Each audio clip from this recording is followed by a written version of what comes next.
अरे लीला, ये देखो, मैंने तुम्हारे लिए क्या लाया है। क्या लाए हो जी? अरे वाह वाह, आइसक्रीम! आज तो मजा ही आ जाएगा। हाँ हाँ, चलो चलो, अब इसे खाते हैं। मैंने ये खास तुम्हारे लिए लाया है। आइसक्रीम का डिब्बा खोलते ही वो देखते हैं कि सारी आइसक्रीम तो पिघल चुकी है। ये देखकर दोनों नाराज हो गए। अरे रे, ये तो पिघल के पानी हो गई है। ऐसी आइसक्रीम कौन खाएगा? लगता है लाते लाते देर हो गई और ये पिघल गई। कोई बात नहीं, मैं इसे पी लेता हूँ। अरे वाह वाह, ये तो बड़ी मीठी है। मेरे लिए लाई बोलकर खुद चट कर गए। कोई बात नहीं, आप पीजिए आइसक्रीम। और मीठी से याद आया, उसने बुलाया था मुझे। मैं अभी उसके पास जाकर आती हूँ। हाँ हाँ, ठीक है ठीक है, जाओ जाओ। लीला चाची मीठी चिड़िया के पास चली गई। अरे मीठी, क्या हुआ? तुमने मुझे क्यों बुलाया था? हाँ चाची, जब मैं कल अनाज लाने गई थी तब मैंने लौटते वक्त एक तरबूज की खेती देखी, तो क्यों ना मैंने सोचा कि हम सब वहाँ से तरबूज ले आए। अरे वाह, ये तो बहुत अच्छी बात है। वैसे भी इस गर्मी के दिनों में मेरा हाल बेहाल हो गया है। तो चलो, देरी किस बात की। हाँ चलिए। मीठी चिड़िया और लीला चाची मिलकर तरबूज की खेती की ओर जाने लगे। रास्ते में वो अपने दोस्तों को भी साथ ले लेती है। सभी उस तरबूज की खेती के पास आ जाते हैं। अरे वाह, यहाँ तो बहुत सारे तरबूज है। तुमने तो बड़ी अच्छी जगह ढूंढ निकाली है। मैंने सुना है गर्मियों के दिनों में तरबूज खाने से हम सब दिन भर हाइबरनेट रहते हैं। अरे गोरी, हाइड्रेटेड हाइड्रेटेड। हाँ हाँ, वही वही। हाँ चलो, अब सभी अपने लिए एक एक तरबूज ले लो। सभी ने अपने लिए एक एक तरबूज ले लिए। तभी एक शिकारी चील उन्हें देख लेता है। अरे ये पंछी यहाँ भी आ गए। कहीं ये सारे तरबूज खत्म ना कर दे। मुझे कुछ ना कुछ तो करना ही होगा। अरे ये तरबूज इतने बड़े हैं कि हम सिर्फ एक ही तरबूज ले जा सकते हैं। चाची, हम कल फिर से आ जाएंगे, आप चिंता मत करिए। हाँ हाँ चाची, इतना लालच ठीक नहीं। सभी अपने अपने तरबूज लेकर वहाँ से चले जाते हैं। कल तो तुम्हें यहाँ एक भी तरबूज नहीं मिलेगा। ऐसा कहकर चील वहाँ से एक एक कर सारे तरबूज अपने घोंसले में रख देता है। यहाँ तक तो बात ठीक थी, लेकिन उसने सारी फसल भी तहस नहस कर दी। अब देखता हूँ ये पंछी तरबूज कैसे खाते हैं। इधर सभी पंछी चाव से तरबूज खा रहे थे। वाह माँ, ये तरबूज तो बड़ा मीठा है। माँ, तुम मेरे लिए कल फिर से तरबूज ले आना। हाँ चिंकी बेटा, मैं कल फिर से ले आऊंगी। अरे वाह वाह लीला, मजा आ गया। इस तरबूज की वजह से तो मेरे कलेजे को ठंडक मिल गई। अगर ऐसे ही रोज रोज तरबूज खाने को मिल जाए तो मजा ही आ जाएगा। हाँ हाँ, हम कल फिर से जाने वाले हैं तरबूज लाने के लिए। आप कल जी भर के खाना।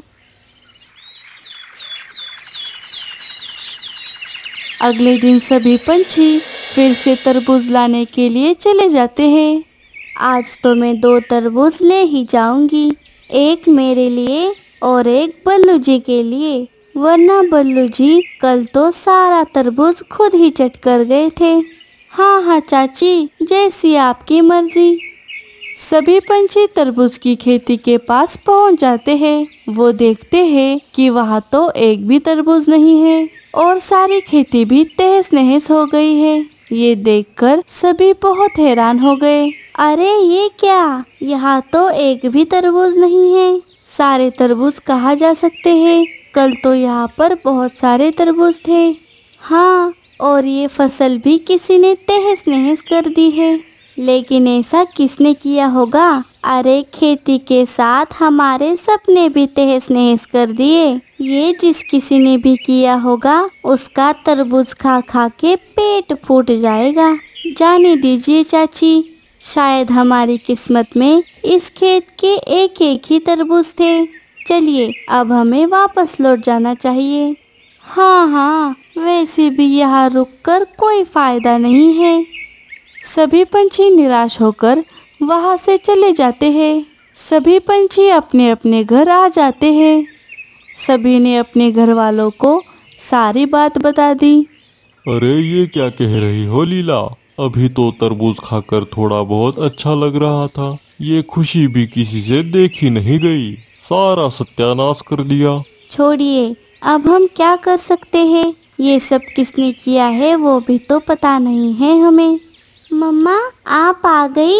तरबूज लाई है ना माँ? कहाँ है तरबूज? अरे चिंकी बेटा, आज तो मुझे तरबूज नहीं मिले।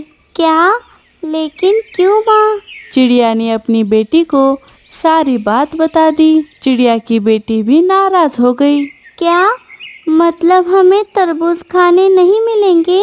चिड़िया अपनी बेटी को नाराज देखकर सोचती है, अरे चिंकी तो नाराज हो गई, मुझे इसके लिए कुछ करना होगा। तभी उसे तरबूज के कुछ बीज दिखाई दिए। अरे ये तो कल खाए तरबूज के बीज है। हाँ, आइडिया।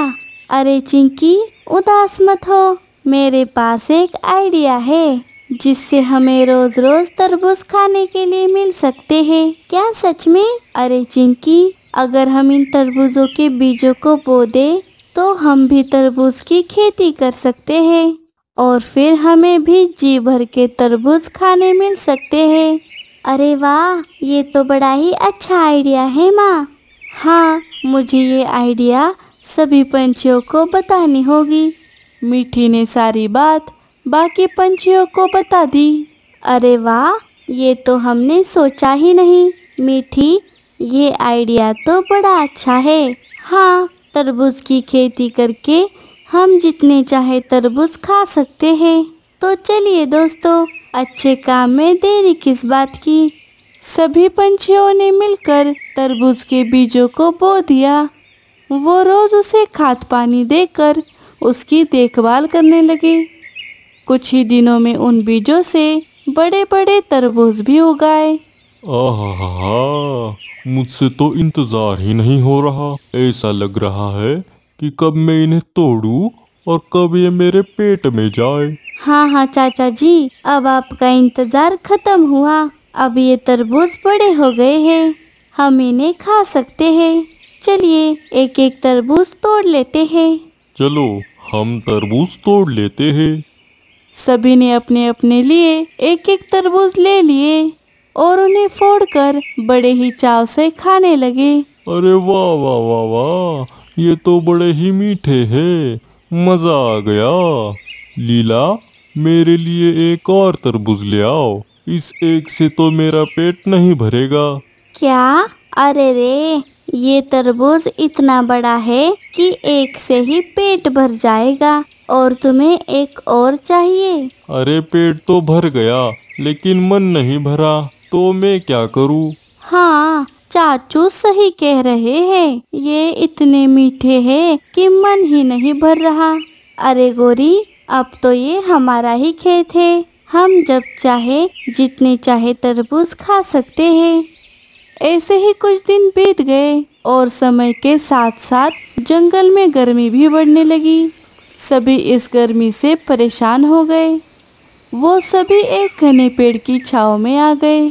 घर में बैठने का तो मेरा मन ही नहीं हो रहा है। ये गर्मी तो बहुत बढ़ गई है, चाहे जितना पानी पी लूं मेरा गला तो सूखा ही रह रहा है। पता नहीं इस साल इतनी गर्मी क्यों है। हाँ चाची, हमारे घोंसले तिनके और घास से बने हैं। ये हमें सर्दियों में तो राहत दे सकते हैं, लेकिन गर्मियों के दिनों में नहीं दे सकते। हाँ, तुम सही कह रही हो मीठी, लेकिन हम क्या करें, हम तो हर मौसम में ऐसे ही घोंसले बनाते हैं। हाँ, लेकिन इस बार हमें कुछ अलग तरीके से घोंसले बनाने होंगे जिससे हमें इस मौसम से राहत मिल जाए। तरबूज खाने के अलावा हम और क्या कर सकते हैं? देखो पंछियों, दिन ब दिन ये तरबूज तो बड़े ही होते जा रहे हैं। बड़े बड़े तरबूजों को देखकर मीठी के दिमाग में एक आइडिया आता है। अरे दोस्तों, मेरे पास गर्मियों से बचने का एक उपाय है। उपाय? कैसा उपाय मीठी? क्यों न हम इन तरबूजों से ही अपने घोंसले बना लें। क्या? लेकिन तरबूजों के घोंसले कैसे बनाते हैं मीठी? क्या कह रही हो तुम? अरे गोरी, अगर हम इन तरबूजों को अंदर से खोखला कर दें तो ये तरबूज इतने बड़े हैं कि हम इनमें आराम से रह सकते हैं। हाँ, तुमने सही कहा मीठी। तरबूजों के घरों में रहकर हमें ठंडक मिल सकती है। सुझाव तो अच्छा है, लेकिन क्या ये काम करेगा? आप चिंता मत करिए चाची, ये उपाय जरूर काम करेगा। सुनो लीला, घर बनाने के लिए हमें बड़ा वाला तरबूज ले आना। लो, इनका तो कोई अलग ही मामला होता है। मुझे पता है जी, हमारे लिए बड़ा वाला तरबूज ही लगेगा।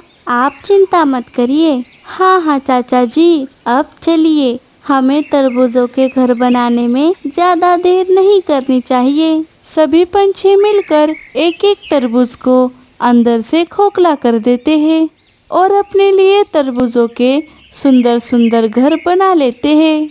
अरे वाह, ये घोंसला तो जितना सोचा था उससे भी ज्यादा सुंदर बना है। चलिए जी, अंदर जाकर देखते हैं। चाचा चाची घर के अंदर आ जाते हैं। घर के अंदर जाते ही उन्हें तो गर्मी का एहसास भी नहीं हो रहा था। आहा, कितना ठंडा लग रहा है लीला। हाँ जी, गर्मियों का मौसम तो लग ही नहीं रहा। इधर बाकी पंछी भी अपने अपने तरबूजों के घर बनाकर बहुत खुश थे। ये मीठी का आइडिया तो बड़ा ही अच्छा था। इस घोंसले में तो बड़ा अच्छा लग रहा है। सभी पंछी अपने अपने तरबूजों के घर में आराम से रहने लगे। अरे, इस धूप में शिकार करना तो बड़ा मुश्किल है। छोड़ो, मेरे पास तो बहुत सारे तरबूज हैं, मैं उन्हें ही खा लेता हूँ। मैं क्यों धूप में भटकूं? ऐसा सोचकर चील घर के अंदर चला जाता है। वहाँ पर उसने इकट्ठा किए हुए सारे तरबूज रखे हुए थे। उसने वहाँ से एक तरबूज लेकर फोड़ दिया। तरबूज फोड़ते ही वो देखता है कि वो तो सड़ गया है। अरे रे, ये तो खराब हो गया है। लगता है ज़्यादा दिन रखने की वजह से ये खराब हो गया। दूसरा देखता हूँ। चील दूसरा तरबूज तोड़कर देखता है। वो भी तरबूज सड़ा हुआ निकलता है। वो एक एक कर कुछ तरबूज तोड़ देता है, लेकिन सारे ही तरबूज सड़ गए थे, इसीलिए उनसे गंदी बदबू आने लगी। अरे, कितनी गंदी बदबू आ रही है। नहीं नहीं, ये मुझसे सहन नहीं होगी। मुझे यहाँ से भाग जाना चाहिए। चील उस बदबू से परेशान होकर वहाँ से भाग गया। तो प्यारे दोस्तों, इस कहानी से हमें यह सीख मिलती है कि हमें ज्यादा लालच नहीं करना चाहिए। आपका बहुत बहुत धन्यवाद।